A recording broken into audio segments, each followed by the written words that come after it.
Magandang gabi sa ating lahat mga idol. So ngayon pala i-share ko sa inyo yung update na price ng broiler chicks na class A mga idol. So dito sa Romblon, yung bili ko dito ng class A na siso doon talaga sa pinaka-puno, no. Okay, so yung kuha ako dito ay yung per chicks dito, yung per chick ay 46 pesos. Yan. So tumaas na ngayon idol yung sisiw na broiler chicks na class A kasi nga siguro sa season, no.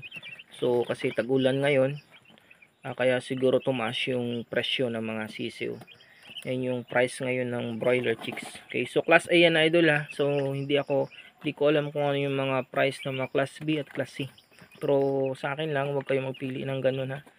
Pumili kayo ng class A na sisiw na alagaan. So yung class A mga idol, mahal talaga yan ha. Merong iba dyan 50, 52, 55 kasi malayo na sila sa pinaka main na binabagsakan sa kanilang bayan.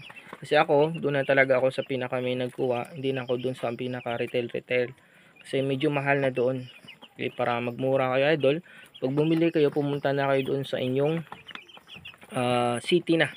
Okay, wag na pumunta sa bahay nyo kasi pag sa bahay na, yung sisaw dyan ay galing na din sa city nyo.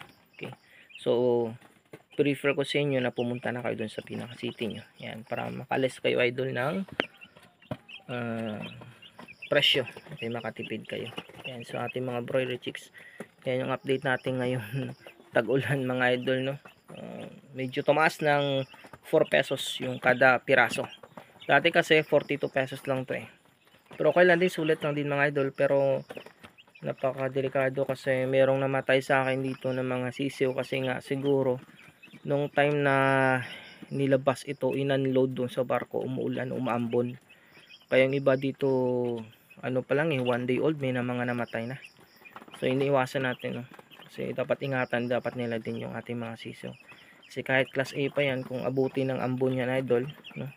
Sa daanan o din sa sasakyan, medyo may epekto yun sa kanila kasi wala pa silang vitamins na inom eh. Okay, pagkarating pa lang yun, may vitamins yan. So yun yung mga price natin mga idol. So yun lang mga idol, maraming salamat yung lahat. God bless and happy farming mga idol.